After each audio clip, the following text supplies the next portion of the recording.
Good morning, everyone. Happy Saba Monday. And I am so excited today to talk to you about Brahmacharya. So, without it getting too overwhelming with the yoga philosophy, this is from the very basics of Patanjali's Yoga Sutras, the eight-limbed path of yoga. And it's great to understand this if you're on a yogic path, because then you start to understand that asana and even pranayama is just individual pieces of this greater path of living as a yogi. And the first things that are addressed in this spiritual text are what we call the yamas and the niyamas. So these are the internal and external observances, and there's 5 of each. So there's 10 of them. I like to think about them as the 10 commandments of yoga, because it really is about living living ethically, living in a good way, that's what we say in the native path, like living in the good way, like the beauty way. So in those 5 niyamas, we have a concept called Brahmacharya. And some people have looked at this as like celibacy, as withholding, of denial, essentially. But it's not about that. It is about right use of energy. So when we look at the word Brahmacharya, we have Brahma and we have Charya. Brahma is like the ultimate. It's God. It's whatever you want to call it, source energy, the universe. And the idea is that Brahma is out there. Imagine a sky full of stars, and that is God as you see it everywhere. And then inside of you have Atman, your soul. And that soul, that Atman, is like a little drop of this big starry sky inside of you. And so we are each connected. It is in the plants, it is in the water, it is in all. So when we're in yoga talking about oneness, we are talking about this, we have this piece of the ultimate inside of each of us and everything. And that is why we move towards unity, because we are all one anyway. So we're talking about Brahmacharya. This is about using your energy for the highest expression of your life. So really, a lot of it, you can think about it as not wasting your energy. You're not putting it in a place that is not going to benefit you. So from this sexual idea, it's that we're withholding our energy for a better use of it. Essentially, you can transmute sexual energy into creative energy. And so you can use this idea of right use of energy to really accomplish goals that you want to do. You can use it to, call in and pray. You're building up spiritual power. Okay, so like the idea is that you're transmuting it. You're looking for this higher frequency of your life where how you use your energy is extremely important. Because you can live a super confident, badass life, right? So it's not about denying yourself. It's about choosing another possibility for yourself, which I just love. I think that, and this idea that we are one with the divine, and in the embodiment of self-love, because we care about ourselves, we use our energy in a good way. All right, so the practices of this, yes, it can be withholding sexual energy, it can be withholding sexual behavior, it can be deciding you're not gonna smoke as much weed or watch TV, or just making an improvement. So it's not about all or nothing. This is not about all or nothing. Making improvements in the way that you spend your energy. And whoa, meditation is one of those things you can use. Hey, yeah. Okay, so we're gonna cultivate our prana today from this idea of Brahmacharya, of right use of energy. So close your eyes and settle into your seat. And start to think about what that looks like for you. As you start to take deep breaths, as you start to soothe your soul with your breath, with that sweet, sweet breath, just start to think about where in your life you could tidy up your energy use. Maybe something comes right away. Maybe it's super obvious. I'm spending too much time on Instagram. That can be cleaned up. Maybe you are putting yourself in certain situations, in sexual situations that are not what's best for you. Right away, you know how to clean that up. Maybe you are inundating yourself with the news. Clean it up. So breathing, breathing, breathing. And as you're taking these really slow inhales and exhales, you're imagining you're following the air coming up, the prana coming up, inhaling, inhaling, and exhaling, coming down. So as we use this meditation to study Brahmacharya, think about being even more intentional than you've ever been with your breath. So your mind's eye is so completely tied to your inhales and exhales. Start to add in a hold. So inhale, hold at the top. Exhale, hold at the bottom. Completely empty and completely full.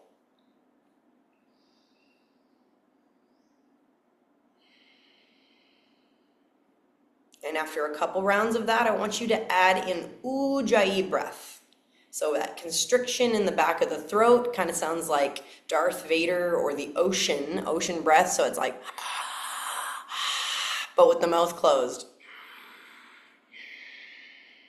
Constricting. It almost feels like you're bypassing the nose to really breathe from the chest to the throat. Constricting the throat, bringing heat to the body. Still pausing at the top and the bottom.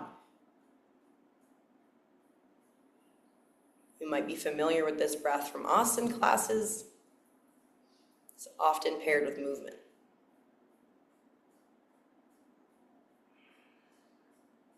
Breathing 3 more breaths like this.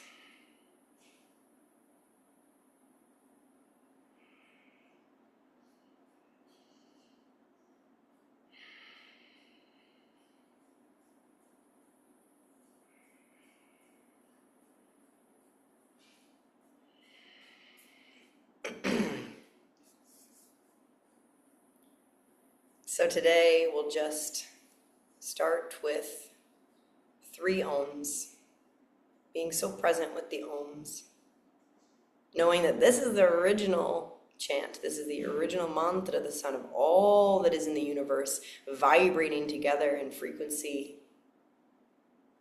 in beauty, in oneness. Take a deep inhale.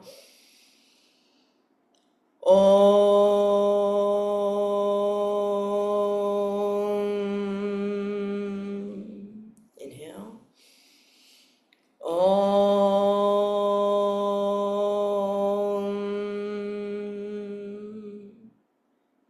Inhale.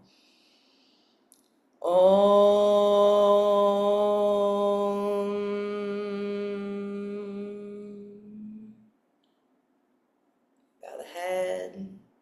Gratitude for those that came before us, teaching us these ways, Nashiv lineage, all the texts that bring us this ancient wisdom and improve our lives. Bring your hands to your knees, open your eyes, look around. All right, so we're going to start today with Jaya Kriya because I love this one and it is fun. It is so beautiful, and because we're focusing on this idea of enhancing our life, enhancing the way that we are spending our energy, what I want you to think about today when we use this breath is it's going to look like this. As you inhale, you're raising your arms up. When you get to the top, you're going to close your hands, the thumbs inside, so you're pressing this pressure point here, okay? So reaching up, pulling down. Inhale up, exhale down. And I want you to really think about something that it is you're asking for. Maybe your prayers, maybe it's a very certain quality you're cultivating in yourself. Maybe it's a very practical material thing that you're wanting. But I want this thing to light you up and put a smile on your face as you do it, okay? So we're coming out of the gates here today. Really, really beautiful. And we're gonna bring that prana up. We're bringing it up. Yo, yo, yo. All right. If you have neck problems or shoulder problems, you can just use your shoulder. So inhaling up, exhaling down. That works. That works. And as we're bringing focus to the mind. All right. So bring the hands to the shoulders. Like I said, thumbs inside the hands. Exhale everything out. When we get to the end of this round, we're going to do a hold. So pay attention when we get to the end. All right. Starting here, thumbs inside. Take an exhale, and then inhale up. Exhale down. Inhale up. Exhale down. Keep going. Find a pace that works for you.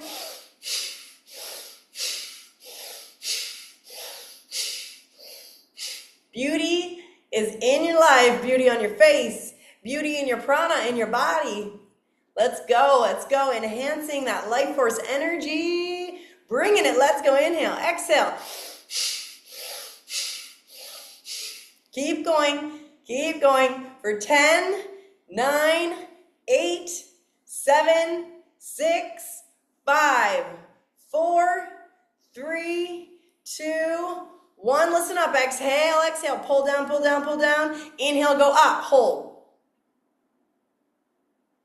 Hold the breath, soften the face. You can lock the root if that's in your practice, Mula Bandha, and hold until you can't hold anymore, and then bring the hands and the heart down.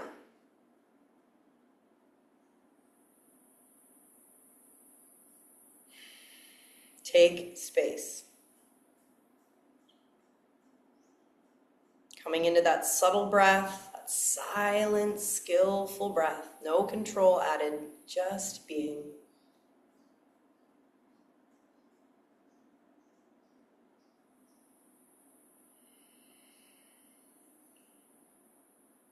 Bringing the mind's eye to the third eye center, cultivating the emotion of what it is that you desire, where you desire to put your energy. As we know, the emotion is a key to manifesting. It is the first step. When you cultivate the feeling of something, then things start to line up behind that. It makes it real in our human experience.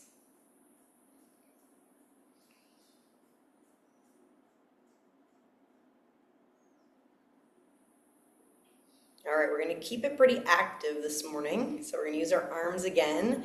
Almost the same thing, but we're going to reach out this time and pull back. Chest comes forward, okay? Inhale forward, exhale back. You can do the same thing with the thumbs, okay? So before we do that, though, let's just twist a little. Let's get the spine a little. So you can reach your left hand to the right knee. Bring the right hand behind you, a little twist. Maybe pull the chest through the window of your arm. See if you can bring those eyes behind you. Get nice and tall, feel the stretch. Inhale, and then release on the exhale. Come back around, right hand grabs left knee.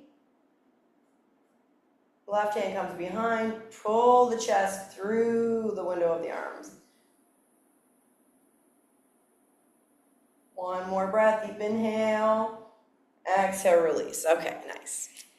Gotta move the spine in all the directions. It's good for it. Gets that cerebral spinal fluid flowing around, and that Sushumna Nadi all happy and nourished. All right. Okay, next up, same thing, but we reach forward and pull back, okay? All right. Inhale, bring your arms forward. Inhale, inhale, and exhale, begin.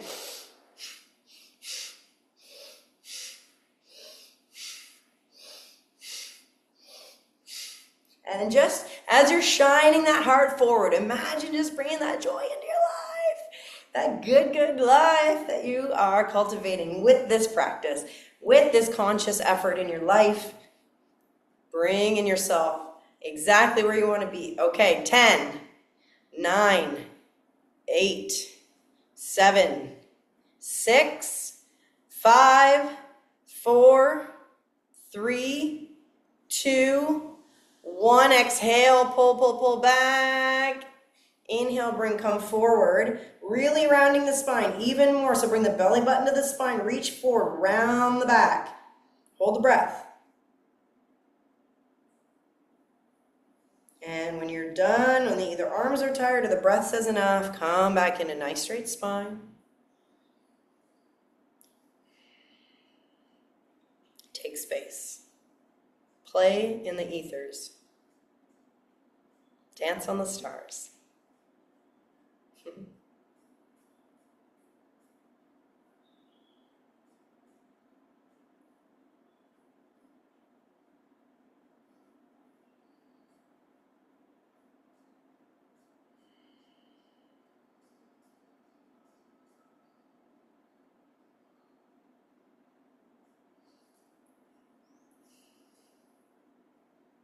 Our final practice before silence is going to regulate our nervous system and bring like a rhythm to the breathing. We're going to use box breath. So simple. One of my favorite practices. So it's an inhale for 4, hold for 4, exhale for 4, hold for 4. I'll lead the first one so that you know what it is. It's simple. You got it. And after I lead the first one, if you prefer like a 6-second or an 8-second circle, square, then you go off and do your thing. As your practice advances and grows, it actually becomes easier to hold a little bit longer, to make it a little bit, and if you've been using 4 seconds for a while, you can expand your practice this way. All right, so hands in Gyan Mudra, down on the knees. We're going to move right from this breath into silence. So the invitation is always there as I call you into silence to continue to use box breath. I'd want to give you as much space for silence today as possible. And remember that theme of Brahmacharya, of right use of energy, and really start to think about the highest expression of who you are and how you spend your time and energy, okay? And that's what I want your meditation to be on at the end today. And think about all the possibilities in your life. All right. So guiding you through the first round of box breath, and then you're on your own. Exhale everything out. And then inhale, begin, 2, 3, 4, hold, 2, 3, 4, exhale, 2, 3, 4, and hold, 2, 3, 4, keep going.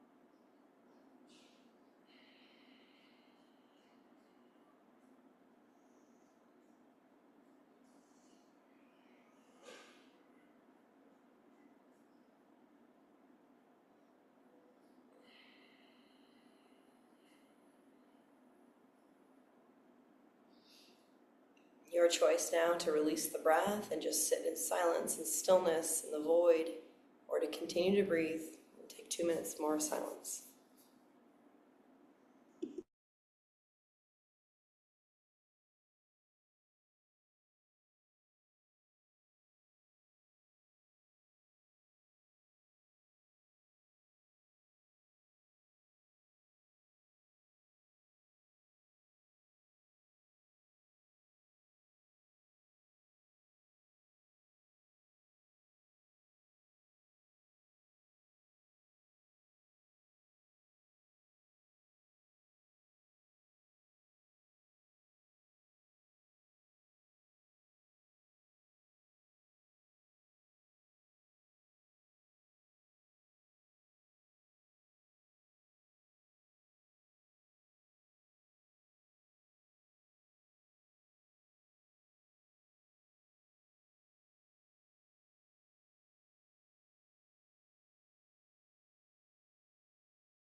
Starting to come back, and you rubbing your fingers together, rolling the neck a little, bring the ear down to the shoulder.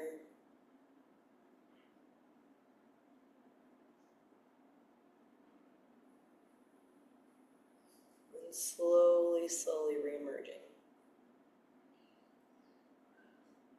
You can keep your eyes closed if you want while we use our beautiful Om to close. And you have an Om and 3 Shantis to close out our practice today. Exhale everything out. Inhale, fill up. Om